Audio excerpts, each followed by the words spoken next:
अब हम करने जा रहे हैं डिडक्शन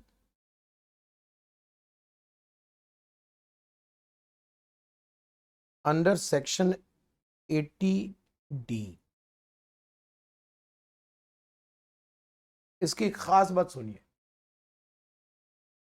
पहले तो ये सभी के लिए हमेशा से इंपॉर्टेंट रहा है।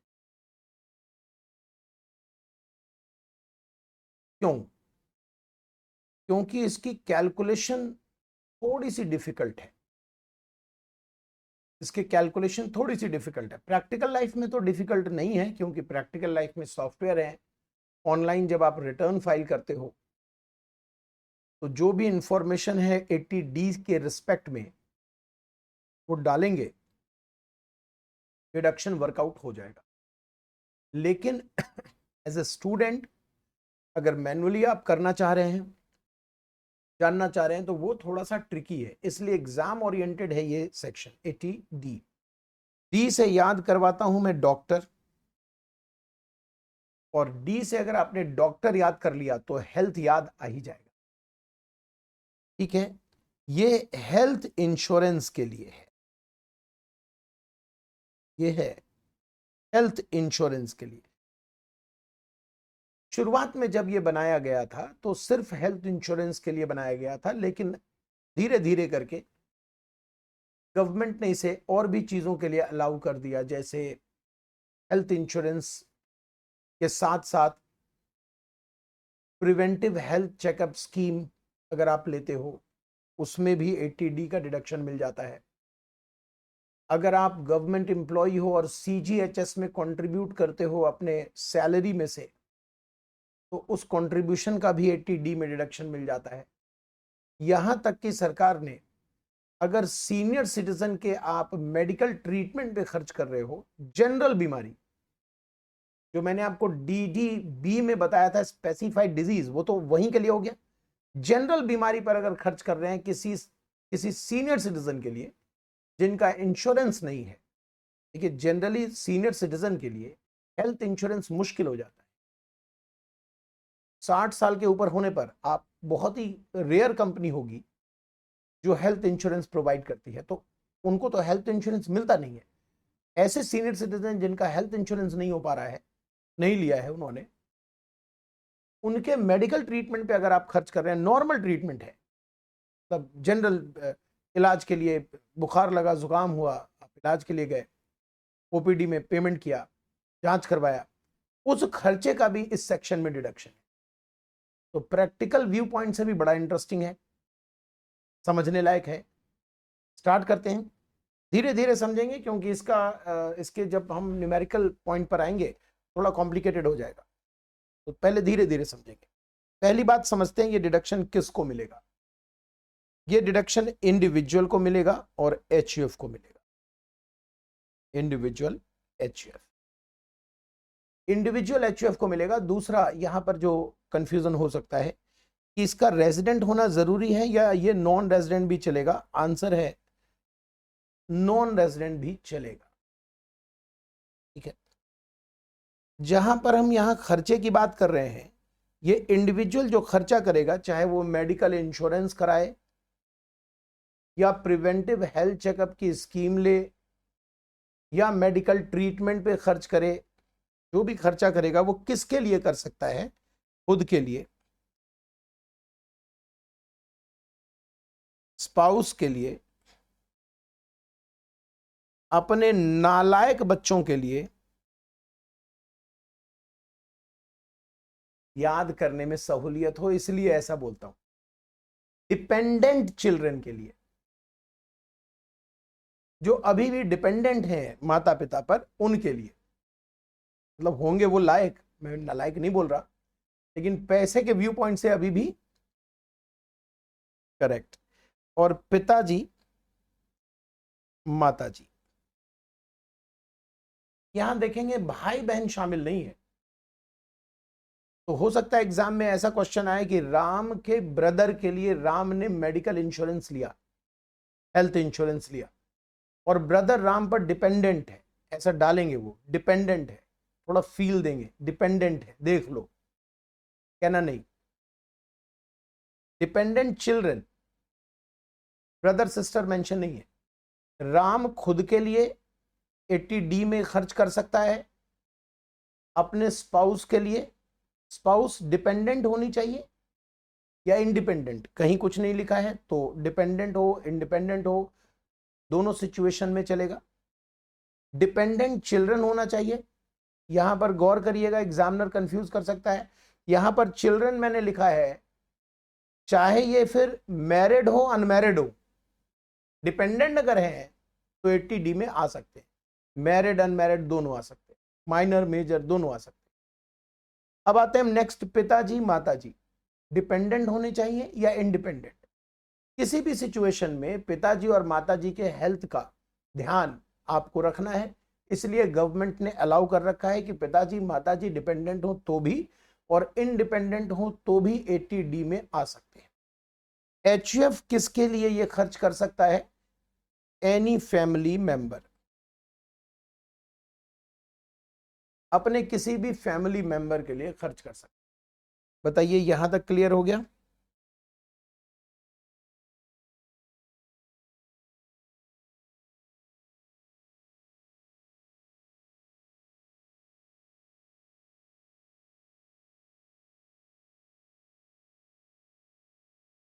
HUF किसके लिए कर सकता है बताइए? Any family member. यहां तक क्लियर है? 80D किसको मिलेगा? इंडिविजुअल को मिल सकता है, HUF को मिल सकता है। इंडिविजुअल अपने लिए या अपने स्पाउस के लिए या अपने डिपेंडेंट चिल्ड्रन के लिए या फादर मदर के लिए ये खर्च कर सकता है। कौन सा खर्चा है?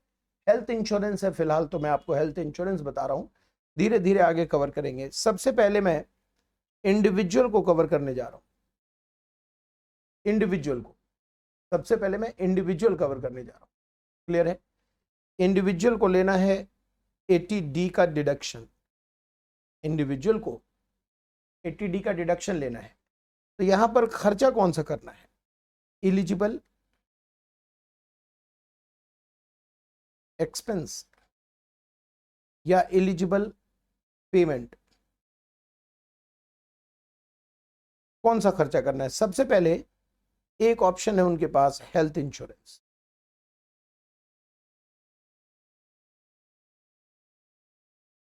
सबसे पहले उनके पास एक ऑप्शन है health insurance. Health insurance book में आइएगा साथ साथ,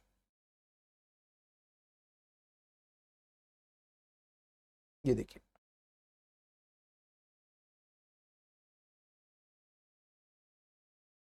सबसे पहला है यहां पर health insurance. Health insurance policy वो ले सकते हैं इंडिविजुअल। खास बात यह ध्यान रखना है कि ये insurance policy otherwise then cash होना चाहिए, मतलब इसका पेमेंट कैश में नहीं बैंक मोड में होना चाहिए। फिर ये बैंक मोड नेट बैंकिंग है, UPI है, डेबिट कार्ड, क्रेडिट कार्ड, कोई फर्क नहीं पड़ता, सब चलेगा, लेकिन कैश नहीं चलेगा। किसके लिए हेल्थ इंश्योरेंस लेना है? तो यहां मैंने कोड बना रखा है, बताइए क्या है? H himself, S spouse, DC dependent children, father mother. अगर SSE सेंट्रल गवर्नमेंट के जॉब में है, अगर SSE सेंट्रल गवर्नमेंट के जॉब में है, तो यहां पर CGHS आपने सुना होगा, बड़ा फेमस है CGHS, central government health scheme. यहां पर अपनी सैलरी से कंट्रीब्यूशन दे सकता है। जितना वो कंट्रीब्यूट करेगा पूरे साल में, जितना भी पूरे साल में कंट्रीब्यूशन जाएगा, वो हमारे लिए पेमेंट माना जाएगा और हम उसका डिडक्शन 80D में देंगे। मोड यहां पर ना कैश चलेगा ना बैंक चलेगा, क्योंकि सैलरी से कट जा रहा है, तो वो तो कंट्रीब्यूशन मोड हो गया। ये किसके लिए होता है? खुद के लिए, स्पाउस के लिए, डिपेंडेंट चिल्ड्रन के लिए। फादर मदर के लिए नहीं होता कंट्रीब्यूशन, तो खुद के लिए, स्पाउस के लिए और डिपेंडेंट चिल्ड्रन के लिए, तो इसलिए फादर मदर में यहां पर कट लगा हुआ है, कटा हुआ है। Next, preventive health checkup scheme. ये स्कीम हेल्थ इंश्योरेंस नहीं है, हालांकि 80D बनाया तो गया था इंश्योरेंस के लिए, लेकिन ये हेल्थ इंश्योरेंस नहीं है, फिर भी सरकार ने इसे जगह दी है। फिर भी सरकार ने इसे जगह दी है। तो एक कंपनी थी, काफी पुरानी कहानी है, एटना इंटरनेशनल। वो जब इंडिया में आई तो ये कंसेप्ट लेकर आई थी प्रिवेंटिव हेल्थ चेकअप स्कीम की, और बड़ा फेमस हुआ था उस जमाने में। फिर सरकार पर काफी दबाव था कि इस स्कीम को पॉपुलर बनाइए और इसे भी एटीडी में शामिल कीजिए। एटना इंटरनेशनल आप सर्च करेंगे मिल जाएगा। तो एटीडी में प्रिवेंटिव हेल्थ चेकअप स्कीम भी डाला गया, हालांकि ये इंश्योरेंस नहीं होता। होता क्या है, एक स्कीम है जिसमें आप पैसा लगाओ, 5,000 रुपए, 7,000 रुपए, डिपेंड्स, मतलब इसी के आसपास पैसा लगता है। पैसा लगाओ और पूरे साल में आपको एक पैकेज दे दिया जाता है कि आप इतने प्रकार के चेकअप करवा सकते हैं। आप डेंटिस्ट कंसल्टेंसी ले सकते हैं, आप डाइटिशियन कंसल्टेंसी ले सकते हैं, आपके ब्लड का चेकअप होगा, बहुत सारी चीजों का चेकअप करवा रहे हैं, वो सारा उसमें शामिल हो जाएगा। तो एक तरह से ये प्रिवेंटिव हेल्थ चेकअप स्कीम है, मतलब बचाव, समय समय पर ये कराते रहना चाहिए। पता चल जाएगा कि कौन सी बीमारी लगने वाली है, आने वाली है, प्राइमरी स्टेज पे पता चल जाएगा, तो उसका बचाव संभव है। ये चूंकि इंश्योरेंस स्कीम नहीं है, इसलिए यहां पर कैश और बैंक कोई भी मोड चलेगा। आपको मैं बैंक मोड का यहां लॉजिक देना चाहूंगा। यहां पर मैंने क्या लिखा है, हेल्थ इंश्योरेंस पॉलिसी अगर आप लोगे तो डिडक्शन आपको bank mode, payment bank mode में करना है, तभी डिडक्शन मिलेगा। दरअसल इसे हम दूसरे तरीके से बोल सकते हैं। कोई भी हेल्थ इंश्योरेंस पॉलिसी जो कंपनी बेचती है वो कैश में पेमेंट एक्सेप्ट नहीं करती, कर भी नहीं सकती। सोचकर देखिए, लॉजिक देखिए, कैश में अगर पेमेंट एक्सेप्ट हो गया, पेमेंट कैश में एक्सेप्ट हो गया, तो बैक डेट से पॉलिसी बेची जा सकती है। हो सकता है कि जो पॉलिसी बेचने वाले एजेंट हैं, पेशेंट और वो मिल गए, उसने कहा भाई बीमारी लग गई है, खर्चा बहुत है, एक इंश्योरेंस निकाल दे बैक डेट से। क्योंकि आज से अगर इंश्योरेंस निकालेगा तो जो मैं एडमिट हुआ बैक डेट से, पहले से एडमिट हूं, तो उसमें तो गड़बड़ हो जाएगा। तो बैक डेट से इंश्योरेंस पॉलिसी बनाई जा सकती है, और गड़बड़ी हो सकती है, धांधली हो सकती है, बेईमानी हो सकती है। इसलिए कोई भी इंश्योरेंस कंपनी कैश में पेमेंट एक्सेप्ट नहीं करते, वो होता ही नहीं है ये। फिर भी for the purpose of your exam अगर लिखा रहे कि कैश में है तो वो नहीं चलेगा, बैंक मोड चलेगा, एनी काइंड ऑफ बैंक। ठीक है, सीजीएचएस क्लियर हो गया, प्रिवेंटिव हेल्थ चेकअप क्लियर हो गया। अब आते हैं मेडिकल एक्सपेंडिचर पर। यह भी एक कहानी है कि बुजुर्गों ने बहुत शिकायत दर्ज की सरकार के पास, फाइनेंस मिनिस्टर के पास, कि हम लोगों का इंश्योरेंस तो होता नहीं है, तो हम लोगों को खर्चे का क्या, हम लोग इंश्योरेंस के लिए तैयार है, इंश्योरेंस कंपनी नहीं तैयार है, तो हम भी तो खर्च कर रहे हैं, हमारा खर्चा भी तो देखना पड़ेगा आपको। तो गवर्नमेंट ने इनको भी शामिल किया, लेकिन एक शर्त पर शामिल किया कि पहली शर्त कि आप बुजुर्ग होने चाहिए, और दूसरी शर्त आपके लिए कोई हेल्थ पॉलिसी एक्टिव ना हो। अगर आपके पास हेल्थ पॉलिसी एक्टिव है तो फिर तो आपको जरूरत नहीं है इसकी। तो पहली शर्त, सीनियर सिटीजन होने चाहिए। अब आप याद करिए, सीनियर सिटीजन का मतलब मैंने क्या बताया था, रेसिडेंट 60 ईयर और मोर। दूसरी शर्त कि उस व्यक्ति के नाम कोई इंश्योरेंस पॉलिसी नहीं होना चाहिए। तब मेडिकल खर्चा भी हमारे लिए एलिजिबल है एटीडी में। इंडिविजुअल के लिए अगर हम एचयूएफ को देखें तो इन चार में से सीजीएचएस हटा दीजिए, तो क्या बचा, health insurance scheme other than cash mode होना चाहिए, प्रिवेंटिव हेल्थ चेकअप कैश और बैंक दोनों चलेगा, और medical expenditure other than cash होना चाहिए। किसके लिए ले सकते हैं, any member of HUF family member. यहां पर सीनियर सिटीजन का मतलब दिया हुआ है, individual resident who is of the age 60 year or more at any time during the relevant previous year. Total preventive health checkup scheme में 5,000 से ज्यादा डिडक्शन अलाउड नहीं है, 5,000 से ज्यादा डिडक्शन अलाउड नहीं टोटल। इसको हम कैलकुलेशन के समय समझेंगे इस बात को, और ये हिस्सा भी अभी रहने दीजिए, कैलकुलेशन जब हम न्यूमेरिकल अभी करेंगे तो इस पॉइंट को भी कवर करेंगे। क्लियर है जी, नोटिंग कराएंगे, अभी नोटिंग कराएंगे, बस इतना ही है ना। अब जरा हम नोटिंग पे आते हैं। ATD, अपने लिए इंडिविजुअल अपने लिए, स्पाउस के लिए, dependent children, father mother. HF अपने किसी भी फैमिली मेंबर के लिए। क्या क्या हो सकता है? Health insurance policy bank mode होना चाहिए, अपने लिए, spouse, dependent children, father mother. CGHS contribution होगा himself, spouse, dependent children. Preventive health checkup के लिए प्रीमियम पे किया आपने, मतलब पैसे दिए हैं। बैंक और कैश कोई भी मोड चलेगा। मेडिकल ट्रीटमेंट बैंक मोड होना चाहिए, खुद के लिए, spouse, dependent children, father mother. लेकिन कंडीशन ये है, यहां पर देखिए मैंने लिख दिया डिपेंडेंट चिल्ड्रन। अब जनरली बच्चा पूछ रहा है कि सर कैसी बात कर रहे हो, डिपेंडेंट चिल्ड्रन के लिए ये मेडिकल ट्रीटमेंट किया, लेकिन आपने तो कहा कि पेशेंट 60 साल का होना चाहिए, तो बच्चा 60 साल का क्यों नहीं हो सकता भाई साहब? अगर आपकी उम्र 85 साल है तो आपका बच्चा 60 साल का नहीं हो सकता? सीनियर सिटीजन, आपने उसके बीमारी पर खर्च किया, पॉसिबल है,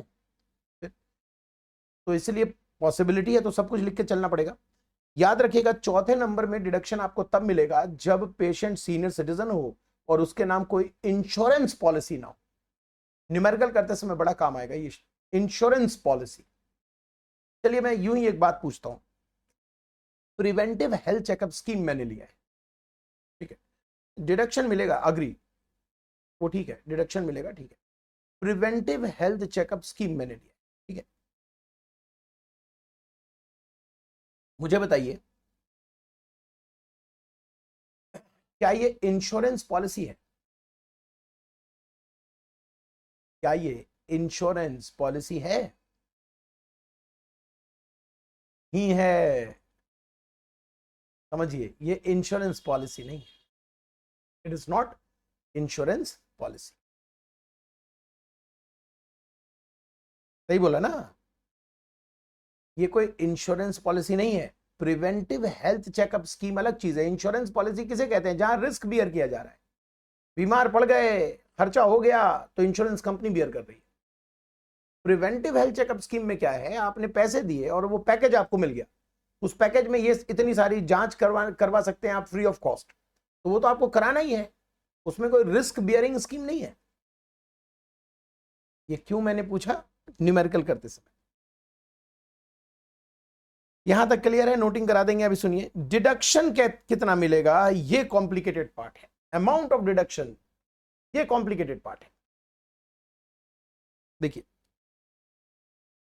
पहले हम इंडिविजुअल के लिए पढ़ेंगे। इंडिविजुअल के लिए, इंडिविजुअल अपने लिए खर्च कर सकता है, सहमत हैं आप सब? स्पाउस के लिए कर सकता है। बहुत ध्यान से सीखना है, एग्जाम में क्वेश्चन जरूर आता है, हमेशा आता है।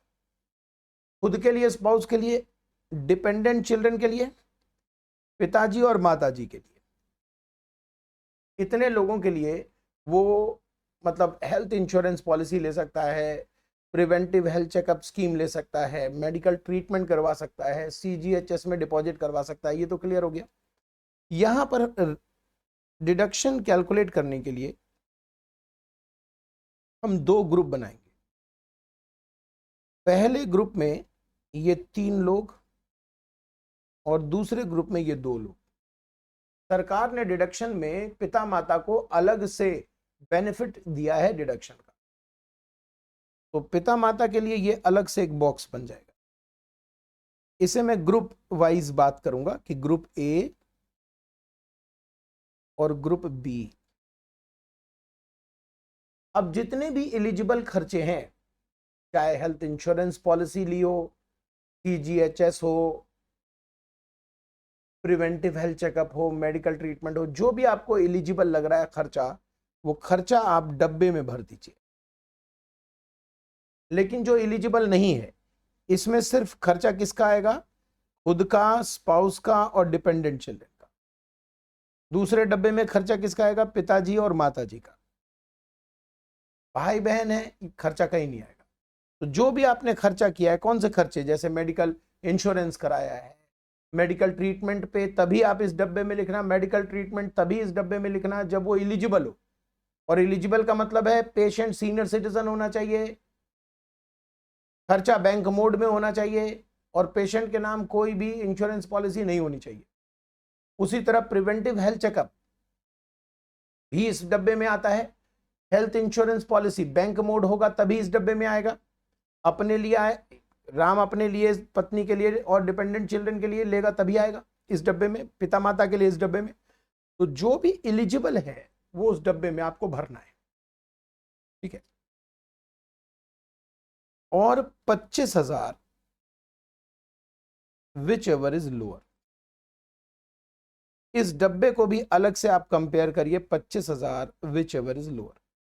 कहने का मतलब है कि डब्बे के अंदर अगर 40,000 रुपए है, यहां पर टोटल आपने 40,000 भरा हुआ है, तो 40 और 25 लोअर 25 निकल आया। यहां पर टोटल आपने 18,000 भरा है, तो 18 और 25 लोअर 18 आ गया। इन दोनों लोअर को हमें जोड़ना है और तब आपको 80D का डिडक्शन मिलेगा। इन दोनों लोअर को जोड़ना है तब आपको 80D का डिडक्शन मिलेगा। यहां तक क्लियर हो गया? मैं फिर से बता रहा हूं, ग्रुप ए और अभी नोटिंग मत करो, नोटिंग कराऊंगा। ग्रुप ए और ग्रुप बी, ग्रुप ए का डब्बा, उसके अंदर जो भी एलिजिबल है आपके लिए, जो भी सही है, जो भी ठीक आपको लग रहा है, क्वेश्चन से उठाकर अमाउंट भर दीजिए। पिता माता वाला डब्बा में भी अमाउंट भर दीजिए। दोनों को कंपेयर करना है 25,000 से, विच एवर इज लोअर, और लोअर लोअर दोनों जोड़ देना है।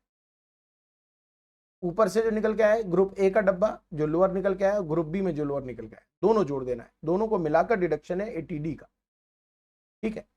एक और अब इंटरेस्टिंग पॉइंट, अगर डब्बे का कोई खिलाड़ी, जैसे खिलाड़ी कौन है डब्बे में, ये है खिलाड़ी, राम, राम की पत्नी और नालायक बच्चे, राम के पिता माता। मान लीजिए इस डब्बे के जो दो खिलाड़ी हैं, कोई भी एक सीनियर सिटीजन और उसके लिए यहां पर खर्चा किया हुआ है, तो जो लिमिट 25,000 यहां लिखी गई है वो 50 हो जाएगी। मान लीजिए ऊपर भी जो खिलाड़ी हैं उनमें कोई सीनियर सिटीजन निकल गया, राम खुद सीनियर सिटीजन, हो सकता है राम 60 साल का हो, पिताजी 82 ईयर, 83 ईयर, 84 ईयर, तो इस डब्बे का भी खिलाड़ी सीनियर सिटीजन हो गया और इस डब्बे का खिलाड़ी भी सीनियर सिटीजन हो गया, और दोनों ने अब खर्चे किए हैं अपने अपने लिए, मतलब राम ने अपने लिए और पिताजी के लिए खर्च किए। तो लिमिट उस डब्बे की 50,000 हो जाएगी।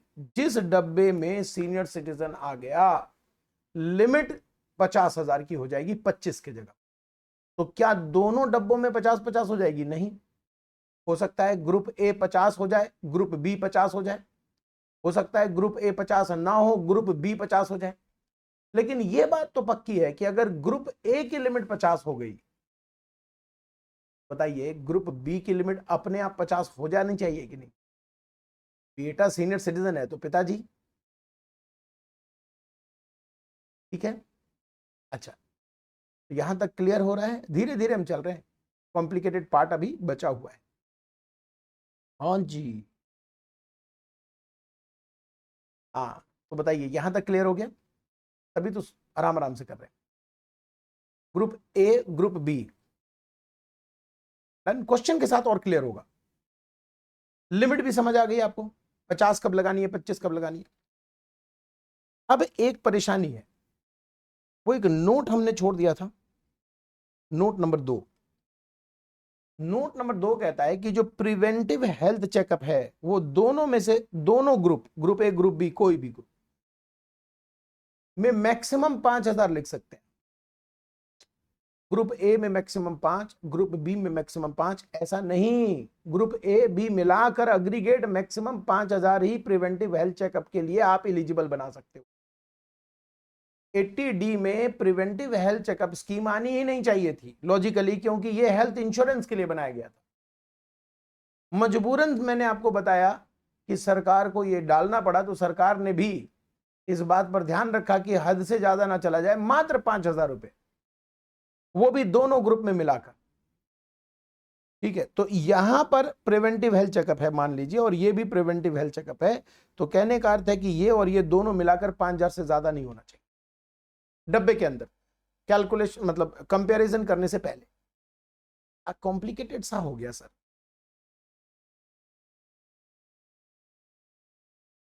हो तो गया कॉम्प्लिकेटेड। देखते हैं क्वेश्चन के साथ। तो क्वेश्चन के साथ देखते हैं, पहले मैं नोटिंग करवा देता हूं। एक बात ध्यान रखना कि यहां मैंने 1 2 3 4 ये जो कोड बनाया है, कोड ये नंबर है 1 2 3 4। अब यहां देखो इंडिविजुअल में ग्रुप ए में यहां 1 2 3 4 लिखा हुआ है, जिसमें मैंने यहां पर 2, ये जो है ना, ये 2 है।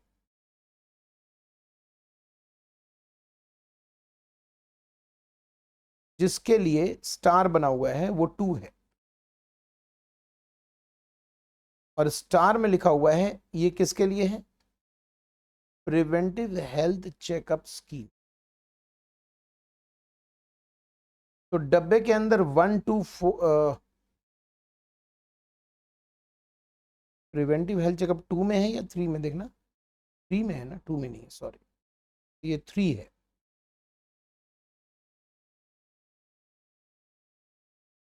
तो डब्बे के अंदर 1 2 3 4 आ सकता है, यहां भी डब्बे के अंदर 1 2 3 4 आ सकता है।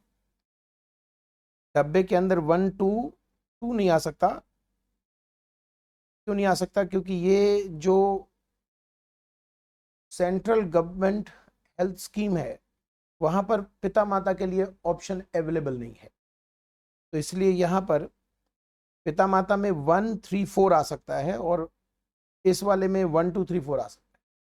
जो 3 है दोनों में वो मिलाकर मैक्सिमम 5,000 तक हो सकता है। अच्छा, इसके बाद यहां पर जो 50,000 लिखा हुआ है, इसका क्या मतलब है? यहां पर लिख लेते हैं हम, फॉर सीनियर सिटीजन। पहला काम तो आप ये करिए, बस इसको कॉपी करिए।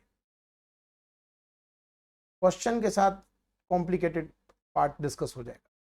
कॉपी करते समय थोड़ा कोशिश कीजिए कि याद हो जाए, ताकि हाथों हाथ हम क्वेश्चन कवर कर सकें। लीजिए।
ठीक है, याद याद करना है पहले, जितना समझ आ रहा है।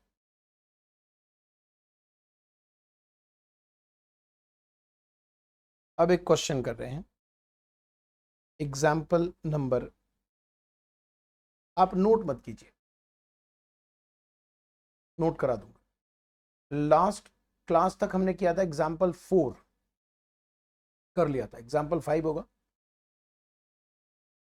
5 ही बोला ना, 5 होगा। मिस्टर राम है, ये एग्जाम्पल है, अभी आपको दिखाऊंगा। मिस्टर राम है रेजिडेंट, चलो एग्जाम्पल ही दिखा देता हूं, इसी पे आ जाओ। ये एग्जाम्पल है, मिस्टर राम रेजिडेंट है, 50 साल के हैं। हेल्थ इंश्योरेंस पॉलिसी के लिए, हेल्थ इंश्योरेंस पॉलिसी के लिए उन्होंने जो पैसा दिया है वो मैंने यहां लिख दिया।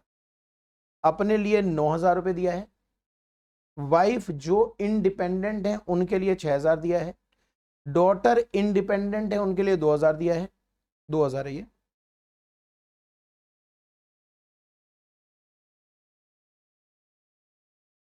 डिपेंडेंट बेटा है उसके लिए 3,000, डिपेंडेंट ब्रदर है उसके लिए 5,000, और पिताजी इंडिपेंडेंट है 16,000। ये खर्चा हुआ है हेल्थ इंश्योरेंस पॉलिसी पे। प्रिवेंटिव हेल्थ चेकअप के लिए जो पैसा दिया गया है वो अपने लिए दिया है, अपने स्पाउस के लिए दिया है 2,000, और मदर के लिए दिया है 5,000। मेडिकल ट्रीटमेंट का भी खर्चा है, मेडिकल ट्रीटमेंट का भी खर्चा है, और मेडिकल ट्रीटमेंट का खर्चा है माता जी के ऊपर 32,000। राम की उम्र 50 साल है, तो बताइए अपने आप माता और पिता सीनियर सिटीजन मान लेंगे या नहीं? लॉजिकल है, इसमें क्या प्रॉब्लम है? तो सीनियर सिटीजन मान लेंगे अपने आप। क्लियर है यहां तक? अब आते हैं हम इसको सॉल्व कैसे करेंगे।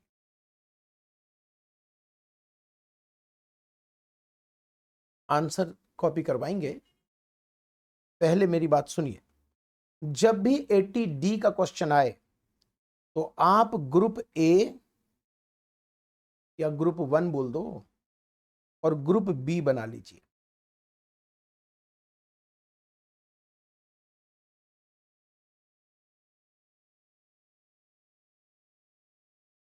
ठीक है, ग्रुप ए और ग्रुप बी बना लीजिए, और जो भी पैसा आपको जेन्युइन लग रहा है, सारे पैसे मान लीजिए कि बैंक मोड में है, वो भरते चले जाइए। जैसे कि पहला है 9,000 रुपए खुद के लिए दिया है, एलिजिबल है, ओके है। कौन से ग्रुप में आएगा? खुद के लिए, यहां लिख लीजिए। पत्नी के लिए 6,000, ओके है या नहीं? इंडिपेंडेंट है तो क्या हुआ? ओके है, तो 6,000 रुपए पत्नी का यहां ले लीजिए। इंडिपेंडेंट डॉटर, ओके नहीं है, ओके नहीं है। डिपेंडेंट सन 3,000, ओके है, 3,000 ले लीजिए। डिपेंडेंट ब्रदर ओके नहीं है, डिपेंडेंट ब्रदर ओके नहीं है, हटा दीजिए। ठीक है, पिताजी 16,000 रुपए इंडिपेंडेंट, एलिजिबल है, ओके है। 16,000 किस ग्रुप में आएगा? बी में, वो ले लीजिए। प्रिवेंटिव हेल्थ चेकअप अभी रहने दीजिए, प्रिवेंटिव हेल्थ चेकअप अभी रहने दीजिए। जब भी क्वेश्चन में प्रिवेंटिव हेल्थ चेकअप हो तो उसको आप सर्कल करके छोड़ दीजिए कि भाई ये भी करेंगे, अभी रहने देते। मेडिकल ट्रीटमेंट माता जी का 32,000 है, बताइए पहले इसके ऊपर चर्चा कीजिए, ये एलिजिबल है कि नहीं। माता जी के 32,000 रुपए आप चेक करिए, एलिजिबल है कि नहीं, बताइए, सोच के बताइए। एलिजिबल है। माता जी होनी चाहिए सीनियर सिटीजन, क्योंकि मेडिकल ट्रीटमेंट वाला जो खर्चा है वो तभी 80D में एलिजिबल होगा जब पेशेंट सीनियर सिटीजन हो, तो माता जी सीनियर सिटीजन है। दूसरी शर्त मैंने क्या बताई थी कि उनके लिए कोई इंश्योरेंस पॉलिसी ना ली हो,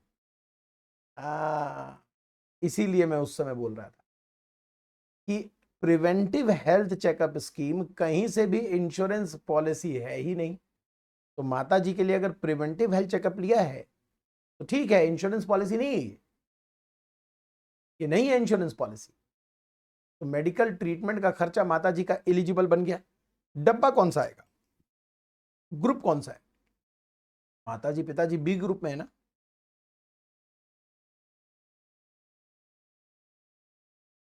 सोलह हजार 32,000 यहां आ गया। ठीक है, अब प्रिवेंटिव हेल्थ चेकअप वाला जो अमाउंट है वो हर डब्बे का डब्बे के बाहर लिख दीजिए। जैसे ये 2,000 कौन से डब्बे का है, ऊपर वाले ए, 2,000 डब्बे के अंदर मत लिखिए अभी, और 5,000 यहां लिख दीजिए। सर क्या एग्जाम में ऐसे ही प्रेजेंट करेंगे? नहीं, मैं बता दूंगा, आप पहले इसको लिखिए, यहां तक मतलब लिखिए मत, यहां तक समझ गए। अब हर डब्बे की लिमिट लगा दीजिए। जैसे ए, ग्रुप ए में क्या लिमिट लगेगी, 25,000 या 50,000? क्या उसका कोई खिलाड़ी सीनियर सिटीजन है?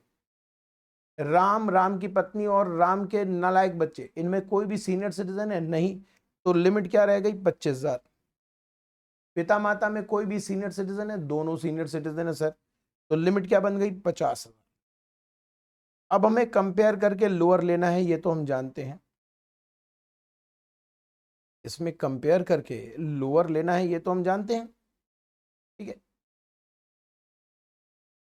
प्रिवेंटिव हेल्थ चेकअप दोनों ग्रुप में मिलाकर मैं 5,000 लिख सकता हूं, ज्यादा नहीं लिख सकता। मान लीजिए क्वेश्चन ऐसा होता कि ये 2,000 होता और ये 2,000 होता, तब मैं चिंता नहीं करता, मैं यहां भी 2,000 लिख देता, यहां 2,000 लिख देता। मान लीजिए क्वेश्चन में होता ये 2,000 और ये 3,000, तो भी मुझे चिंता नहीं करनी, 2,000 यहां लिख देता, 3,000 यहां लिख देता। लेकिन 2 और 5 है, यानी कि 5,000 से ज्यादा है, और दोनों डब्बों में मिलाकर 5,000 हो सकता है। तो मुझे थोड़ा देखना पड़ेगा। क्या देखना पड़ेगा सर? मैं देखूंगा कि ए ग्रुप में कितना वैक्यूम है, कितना स्थान खाली है। ए ग्रुप में क्या क्या डल गया, 9,000, 6,000, 3,000, टोटल कितना डल गया? टोटल कितना डल गया बोलिए? 18,000। 9,000, 6,000, 3,000, टोटल कितना डल गया? 18,000। इसकी लिमिट है 25 की, अभी भी खाली स्थान काफी है। तो क्या आप इस 2,000 का यूज कर पाएंगे अगर इसे अंदर भर दें तो? यस। अगर आपको लगता है कि ये 2,000 यूज हो जाएगा तो भर दीजिए 2,000। डिडक्शन ए में डालिए, बी में डालिए, मिलना आप ही को है। तो अगर आपको लग रहा है कि ए डब्बे में 2,000 की खपत हो जाएगी तो 2,000 डाल दीजिए। अब टोटल आप प्रिवेंटिव 5,000 डाल सकते हैं। 2,000 डल ही गया तो बिना सोचे समझे 3,000 डाल दीजिए यहां पे, बिना सोचे समझे 3,000 डाल दीजिए यहां पर। वैसे अगर आप यही सोच ग्रुप बी से लेकर चलना चाहें तो वो भी चलेगा। मान लीजिए मैंने पहले ग्रुप ए को नहीं देखा, मैं ग्रुप बी को पहले देखूंगा, तो आप ऐसे भी चल सकते हो, ओवरऑल आंसर सेम आएगा। आप चलिए बी को पहले देखिए, यहां पर वैक्यूम कितना है, खाली स्थान कितना है, टोटल कितना आप डाल चुके हो, 48,000। लिमिट है 50,000 की, तो इसमें जो खाली जगह है वो कितना है, मात्र 2,000। तो 2,000 से ज्यादा आप भर के बर्बाद करोगे इसे। 5,000 में 2,000 से ज्यादा भर के बर्बाद ही करोगे, तो आपने 2,000 भर दिया। ए और बी में मिलाकर मैक्सिमम 5,000 भर सकते हैं, 2 इसमें भर ही दिया। और ऊपर वाले में 3 कैसे लिख दोगे, ऊपर वाले में 2 ही लिखोगे क्योंकि है ही 2, उससे ज्यादा तो नहीं लिख सकते। तो चाहे आप नीचे से ग्रुप बी से चलें या ग्रुप ए से चलें, ओवरऑल आंसर सेम आएगा। जैसे मान लीजिए मैं ग्रुप ए से जब चल रहा था तो यहां पर मैंने 3,000 लिख दिया था, माना, लेकिन अंत तक मुझे लोअर पे आना है, तो लोअर में आप 50 के ऊपर तो जा नहीं सकते। तो फिर से समझा दूं, प्रिवेंटिव हेल्थ चेकअप क्वेश्चन में सर्कल करके छोड़ दीजिए, 2 ग्रुप बनाइए, ग्रुप के अंदर की चीजों को भर दीजिए। प्रिवेंटिव हेल्थ चेकअप जिस ग्रुप का है उस ग्रुप के बाहर लिख दीजिए, ग्रुप के अंदर नहीं। अब आप ग्रुप ए से चलिए बी तक पहुंचिए, या बी से चलिए ए तक पहुंचिए, जैसे मर्जी कर लीजिए। आप ऊपर से भी चल सकते हैं, नीचे से भी चल सकते हैं, कोई दिक्कत नहीं, ओवरऑल आंसर में कोई फर्क नहीं पड़ेगा। ठीक है, तो इसका आंसर क्या बना, यहां पर देखिए 9 6 15 और 3 18 2 20, तो लोअर में 20,000 आया और यहां लोअर में 50,000 आया, तो टोटल जोड़ दीजिए तो डिडक्शन मिलेगा 70,000 का। इस प्रश्न का उत्तर है डिडक्शन 70,000। ये देखिए मैंने आंसर आपको यहां बनाकर दे रखा है। ग्रुप ए में अपने लिए, स्पाउस के लिए, डिपेंडेंट चिल्ड्रन के लिए, ठीक है। प्रिवेंटिव को मैंने बाहर लिख दिया। ग्रुप बी में पिताजी 3,000, प्रिवेंटिव बाहर लिखा हुआ है, ये 3,000 तो बाद में मैंने डाला है। ये 3,000 और ये 2,000, ये फिगर डब्बे में बाद में डाली गई है। और मेडिकल मैंने दो चीजें लिखी है, बस आपको बता देता हूं, मैंने ये लिखा है और ये लिखा है। बताइए मैं ए से बी में गया हूं या बी से ए में गया हूं? प्रिवेंटिव हेल्थ चेकअप के लिए आप पहले बी देख लो फिर ए देख लेना, या पहले ए देख लो फिर बी देख लेना, बात एक ही है। मैं पहले ए देख रहा था तो मैंने देखा कि यहाँ काफी जगह है, अभी यहाँ पर मैंने मैक्सिमम लिमिट लिख रखी है, तो मेरे पास मैंने देखा यहाँ पर जगह है, वैक्यूम है, तो वैक्यूम है तो मैंने पूरा 2,000 यहाँ लिख दिया। और मैं निश्चिंत हूं कि 2,000 जब यहाँ लिख दिया तो इस 5,000 में से 3,000 यहाँ लिख सकता हूं, मैंने लिख दिया, लेकिन डिडक्शन तो 50 ही मिलेगा और इधर 20, तो टोटल डिडक्शन मिल गया 70। अगर थोड़ा बहुत कसर रह भी गया होगा तो आप घबराइए नहीं, अगले क्वेश्चन में पूरा कर लेंगे। एग्जाम्पल चेंज करेंगे ना तो कंसेप्ट और क्लियर होगा। इसे कॉपी कीजिए पहले।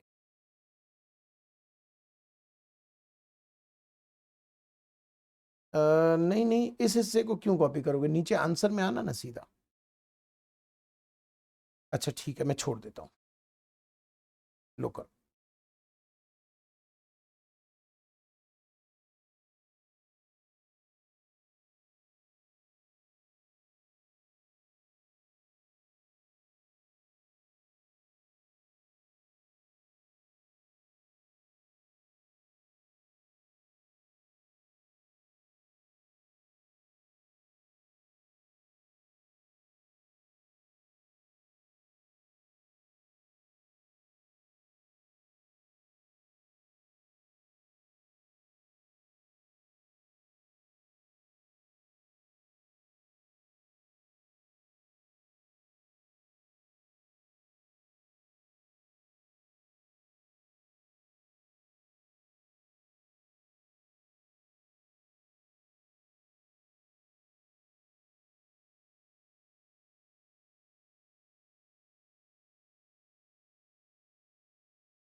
ठीक है ना। अब अगला क्वेश्चन देखो, यहां पर गणेश 36 ईयर ओल्ड, पिताजी 60 साल, माताजी 58। मेडिकल इंश्योरेंस का प्रीमियम दिया है खुद के लिए, स्पाउस के लिए, पिताजी के लिए, माताजी के लिए। प्रिवेंटिव हेल्थ चेकअप अपने लिए और माताजी के लिए। मेडिकल ट्रीटमेंट वाला खर्चा है नहीं, एटीडी निकालना है। सबसे पहले आपको क्या करना चाहिए, ग्रुप बना लेना चाहिए। ए, बताइए 15,000 किस डब्बे में लिखोगे? बोलते रहो, अभी लिखो, अभी लिखो मत, बोलते रहो। 15,000 ए में, ठीक है। 4,000 ए में, ठीक है। 30,000 और 19,000, 30,000 और 19,000, very good. Preventive health checkup आपको डब्बे के बाहर रखना है। तो 2,000 खुद के लिए है तो ये यहां आ जाएगा, और माता जी के लिए 6,000 है, ये यहां आ जाएगा। डब्बे के ऊपर लिख दीजिए, बाहर लिख दीजिए। अब डब्बे की लिमिट लगाइए। गणेश, पत्नी, बच्चा, कोई सीनियर सिटीजन आपको लग रहा है? नहीं, तो लिमिट कितनी हो गई? 25,000। पिता माता सीनियर सिटीजन कोई है? पिताजी है, माताजी ना सही, लिमिट 50,000। इनका लोअर लेना है, इनका लोअर लेना है, यानी डब्बे के अंदर का भाग और 25,000 विच एवर इज लोअर। डब्बे के अंदर का जोड़ और 50,000 विच एवर इज लोअर, ठीक है। इन लोअर को जोड़ देना है। अब 2,000 को अंदर भरने से पहले वैक्यूम देखना है। 15,000 और 4,000 19,000। क्या पूरा 2,000 आप यूज कर पाएंगे? मान लीजिए ये 19,000 नहीं होता, आप एक समझाने के लिए आपको एग्जांपल चेंज कर रहा हूं, ये 9,000 होता, तो 15,000 और 9,000 कितने हो गए भाई साहब? 24,000। लिमिट 25 की है, तो खाली स्थान है 1,000। क्या ये 2,000 पूरा यूज कर पाएंगे? नहीं, तो सिर्फ 1,000 लिखना है यहां। तब आपके हाथ में 4,000 का वैक्यूम बचा रह जाएगा, क्योंकि टोटल मिला के प्रिवेंटिव 5 होना चाहिए। आप अगर एक यहां लिख दोगे तो यहां 4 तक लिख सकते हो, ठीक है। फिलहाल क्वेश्चन कैसा था? ऐसा था, क्वेश्चन था 4,000। तो क्या खाली स्थान आपको दिख रहा है? बहुत सारा है सर, तो पूरा 2,000 यहां लिख दीजिए। याद रहे, प्रिवेंटिव आप लिख रहे हो, प्रिवेंटिव 5 से ज्यादा नहीं लिख सकते। याद रहे, आप प्रिवेंटिव लिख रहे हो, प्रिवेंटिव 5 से ज्यादा नहीं लिख सकते। 2 लिख चुके हो तो यहां 3 से ज्यादा नहीं लिखोगे, तो 3 लिख दो। ये याद रखना कि ये 6,000 है, इसलिए मैं ये 3 लिख पाया। अगर ये 6,000 की जगह 2,000 होता तो मैं 3 थोड़ी लिख पाता, फिर 2,000 लिख पाता। ये ध्यान रखना है। अब चलिए प्रिवेंटिव भर दिया हमने, ऐड कीजिए 15 4 19 2 21, तो लोअर क्या बना? 21। 30 और 19 49 और 3 52। बहुत ज्यादा हो गया सर, कोई बात नहीं, 50 विच एवर इज लोअर 50। क्योंकि मैं ए में प्रिवेंटिव पहले देखकर तब बी में आ रहा हूं। आप चाहें तो इसे रिवर्स भी कर सकते हैं, पहले बी में देख लीजिए फिर ए में चले आइए। बी में अगर मैं देखता पहले, मैं करके दिखा देता हूं, आंसर बता दो कितना है? 71, ठीक है। अब मैं प्रिवेंटिव पहले बी में लेके देखता हूं। पहले बी में जब मैं लूंगा तो देखूंगा 30 और 19 49 है, वैक्यूम सिर्फ 1,000 है, तो मैं यहां सिर्फ 1,000 भरूंगा, ये 3 नहीं भरूंगा, सिर्फ 1 भरूंगा। अब मैं 5 भर सकता हूं, 1 भर दिया, 4 यहां भर सकता हूं। लेकिन मेरे भाई जब 2,000 है तो मैं 4 थोड़ी भर दूंगा, इधर का उधर थोड़ी ले जाऊंगा, तो मुझे 2 ही भरना पड़ेगा मजबूरी में। ये 21 रहा और ये 50 रहा, वही आंसर रह गया। आपको नेक्स्ट क्लास में हम डिडक्शन के क्वेश्चन आंसर करेंगे।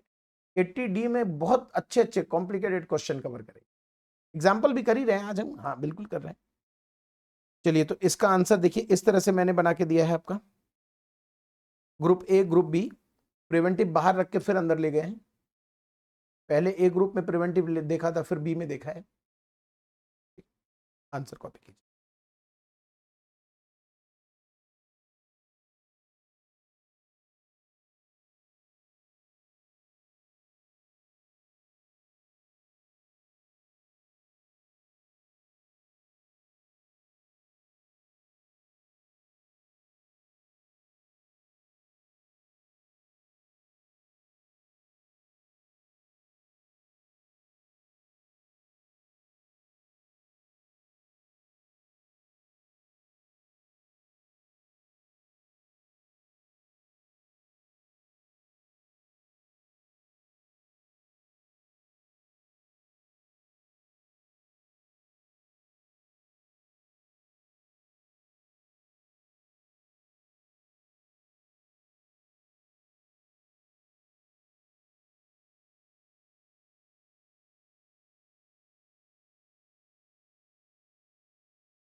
ठीक है।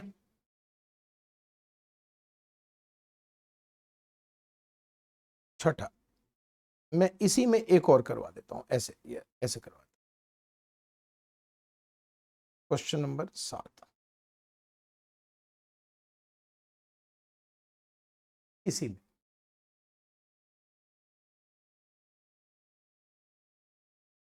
वही मान लीजिए जो अभी मैंने बनाया,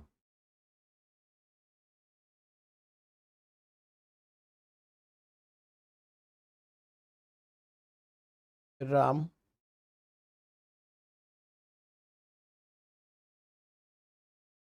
35 साल, ठीक है।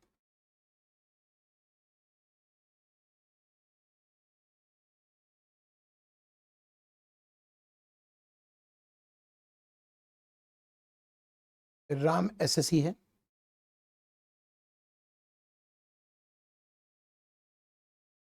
खुद के लिए 15,000,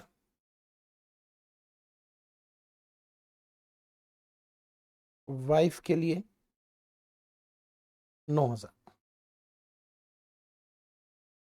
ठीक है। और वाइफ के लिए प्रिवेंटिव हेल्थ चेकअप भी ले रहे हैं हम 2,000।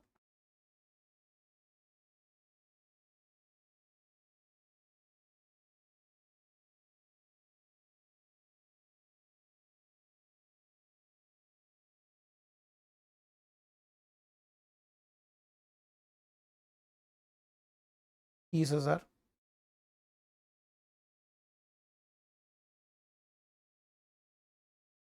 और 16,000, 6,000,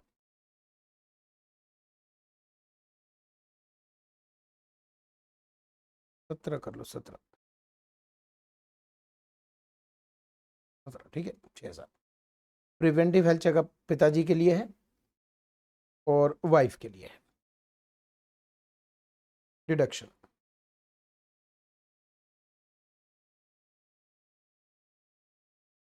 वही तरीका अपनाओ, बताओ कैसे करोगे, वही तरीका अपनाओ।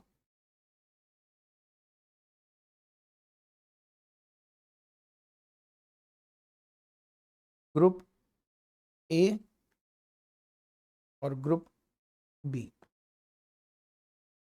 ग्रुप ए में 15,000 लिख दिया तुमने, और ग्रुप बी ए में ही 9,000 रुपये लिख दिए। ग्रुप बी में तुमने 30,000 लिख दिए और 17,000 लिख दिए। Preventive health checkup scheme group A का कितना है, 2,000,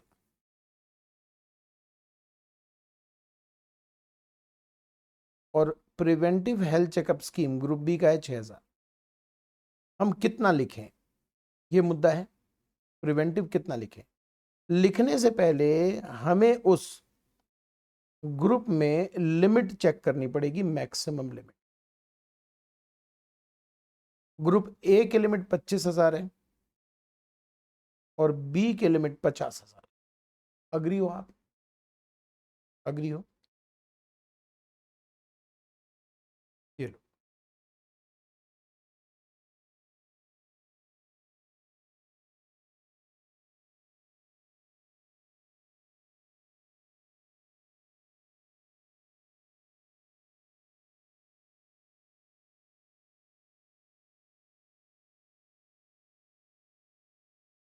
नोटेड।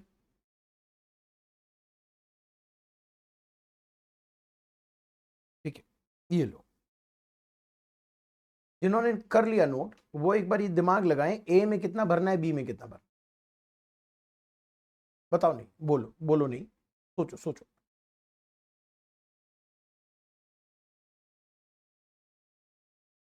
भाई 15 और 9 हो गए 24, खाली स्थान सिर्फ एक है। अगर मैं यहां 2 भर देता हूं तो वेस्टेज है, अगर मैं इसे 2 भर दूंगा तो वेस्टेज है, इसलिए मैं एक ही भरूंगा।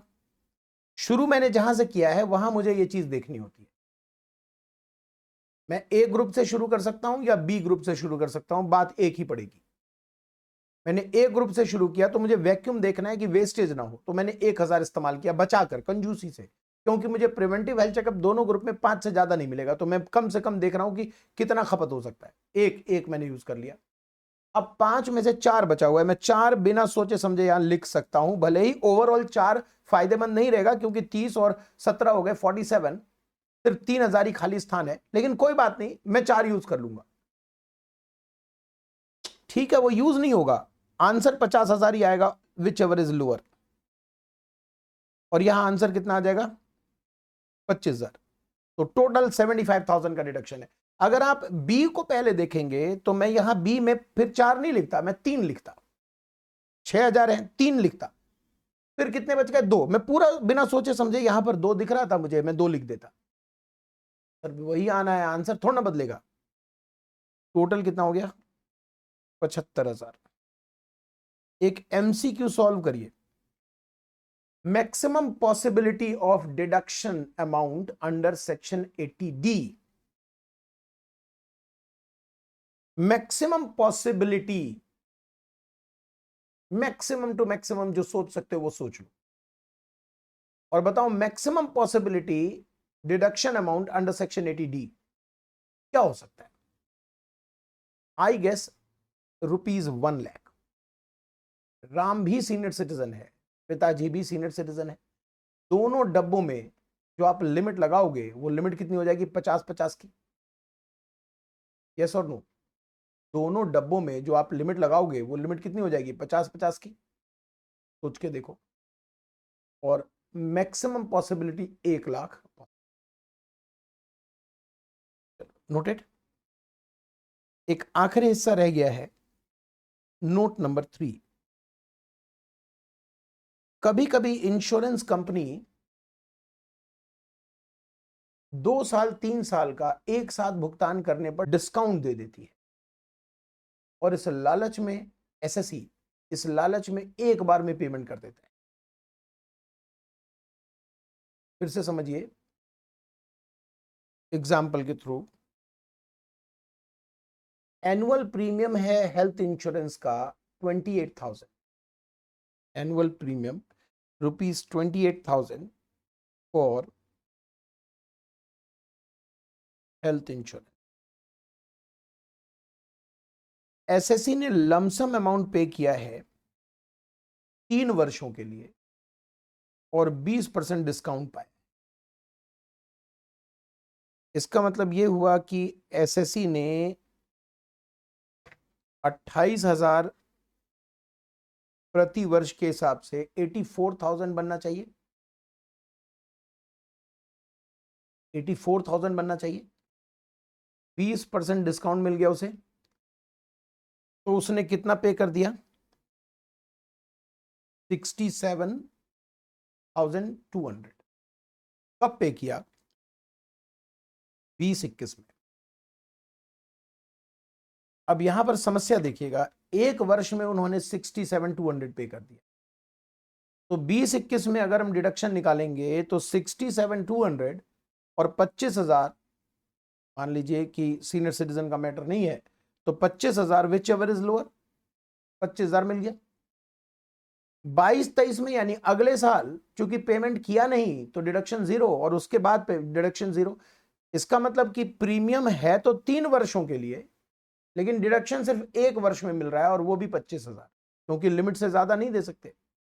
ये कहानी चलती थी किसी जमाने में अमेंडमेंट से पहले।